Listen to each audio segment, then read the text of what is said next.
guys, welcome back to Intel Nation. This is Akshita Jain. Now we are going to start our new chapter, that is the French Revolution of History. French revolution जैसा कि name से ही पता चल रहा है France में हुई थी। तो अब ये कैसे हुई, क्यों हुई, कौन कौन से ग्रुप्स इसमें फॉर्म हुए, किसने इस फ्रेंच रेवोल्यूशन को लीड किया एंड कौन कौन से ऐसे इवेंट्स थे जो फ्रेंच रेवोल्यूशन से जुड़े, कौन कौन से सेक्शंस ऑफ सोसाइटी ने इसमें पार्ट लिया, इस चैप्टर में हम ये सब पढ़ेंगे। The first topic that we are going to study is French society during the late 18th century. 18th century हम किसे कहेंगे? 1700 to 1799. So अब late 18th century में फ्रेंच सोसाइटी जो थी उसकी कंडीशंस क्या थी, तो ये एक टाइप का इस चैप्टर का इंट्रोडक्शन ही है। तो 1774 में एक बर्बन फैमिली हुआ करती थी जब फ्रांस में, जिसका बहुत दबदबा था फ्रांस में। तो उसके ही एक पार्ट उस फैमिली के एक लुई द 16th 1774 में फ्रांस के राजा बन गए। उन्होंने जब वो 20 ईयर्स के थे, उन्होंने एक ऑस्ट्रिया की प्रिंसेस थी मैरी एंटोइनेट, उनसे शादी कर ली थी और 1774 में वो राजा बन गए थे। बट जब वो राजा बने तो उन्हें फ्रांस के दो चीज़ें देखने मिली। पहली चीज़ कि वहाँ की जब वो राजा बने तो वहाँ की ट्रेजरी बिल्कुल ही एम्प्टी थी, मतलब उसमें ज़्यादा राजकोष में धन नहीं था। और दूसरी चीज़ उन्होंने देखी कि उस टाइम जो सोसाइटी थी फ्रांस की, वो एस्टेट्स एंड ऑर्डर पे चलती थी। अब ये क्या होते हैं एस्टेट्स एंड ऑर्डर, वो हम आगे पढ़ेंगे। अभी हम देखते हैं कि जो एम्प्टी ट्रेजरी थी वो राजा को ऐसी एम्प्टी ट्रेजरी क्यों मिली। तो इसका एक सबसे बड़ा कारण है कि जब अमेरिका को इंडिपेंडेंस चाहिए थी तब फ्रांस ने उसकी बहुत मदद की। अब अमेरिका को किससे इंडिपेंडेंस चाहिए थी भाई, वो तो बहुत ही बड़ी कंट्री है, बट वो अभी बड़ी है, पहले वो भी इतनी बड़ी नहीं थी। वहाँ हमारे पूरे वर्ल्ड में एक ही कॉमन एनिमी था जो कि था ब्रिटेन।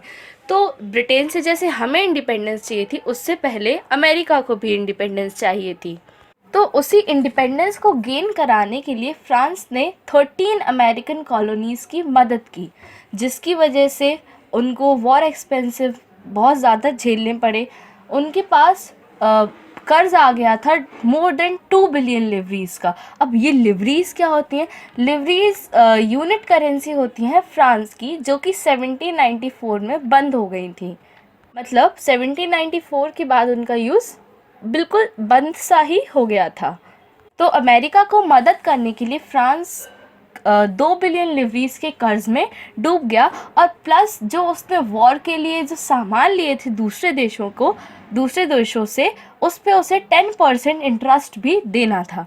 और ऊपर से उसके अंदर ही एक प्रॉब्लम थी कि जो फ्रांस की आर्मी है, उसके कोर्ट्स हैं, गवर्नमेंट ऑफिसेज़ हैं, यूनिवर्सिटीज़ हैं, उनको भी मेंटेन करने के लिए बहुत ज़्यादा ही पैसा लगता था। वहाँ पे एक और भी प्रॉब्लम थी, जो थी राजा का महल, जिसे हम कहते थे वर्सलीज़ के एक्स्ट्रावेगेंट कोर्स, उसमें बहुत ज़्यादा पैसे लगते थे। राजा भी बिल्कुल लग्जूरियस लाइफ जीता था, इतने पैसे यूज़ करता था कि फ्रांस की ट्रेजरी तो एम्प्टी होनी ही थी।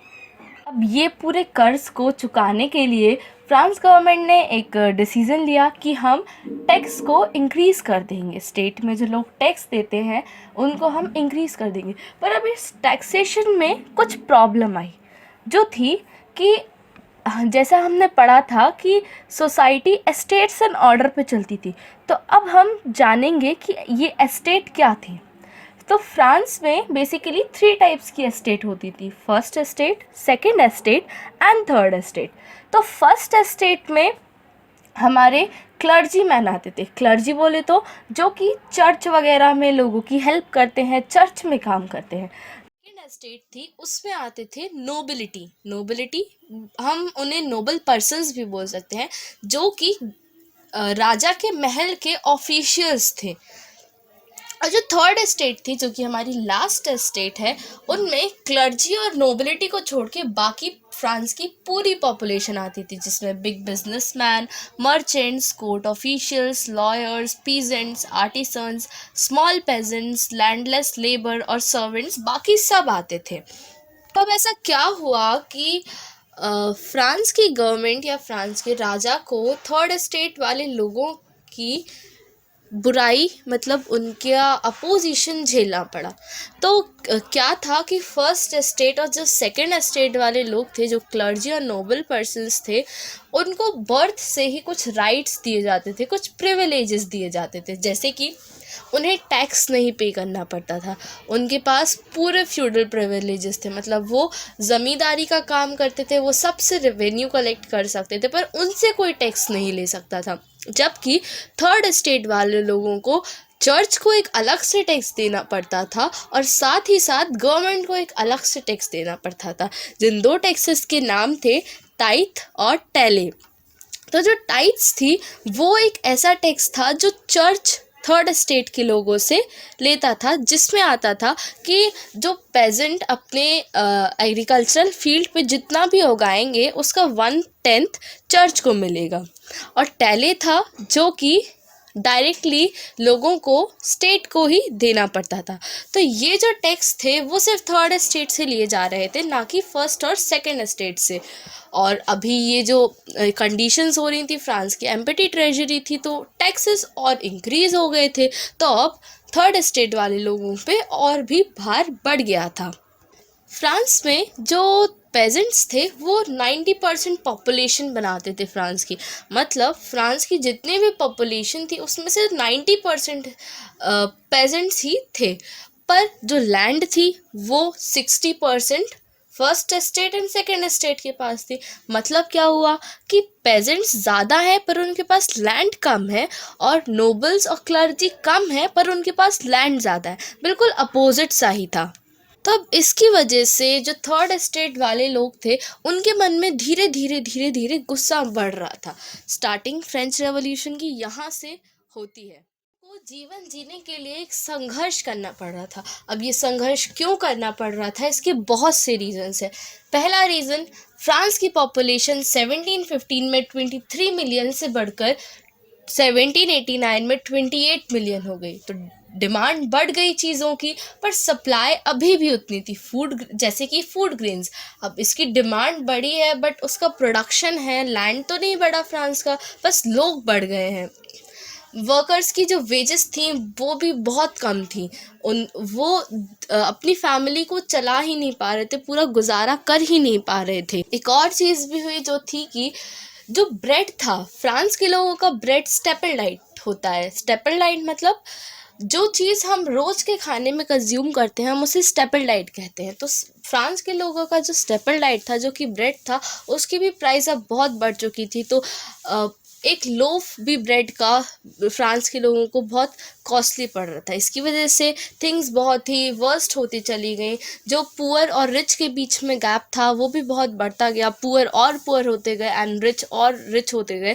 इन सारे रीजंस की वजह से फ्रांस में एक सब्सिस्टेंस क्राइसिस हुई। अब सब्सिस्टेंस क्राइसिस की डेफिनेशन क्या है, तो subsistence crisis means an extreme situation where the basic needs of livelihood are endangered। मतलब एक ऐसी सिचुएशन जिस टाइम पे जो हमारे जीने के जो बेसिक चीज़ें हैं वो भी हमारे पास ना हो।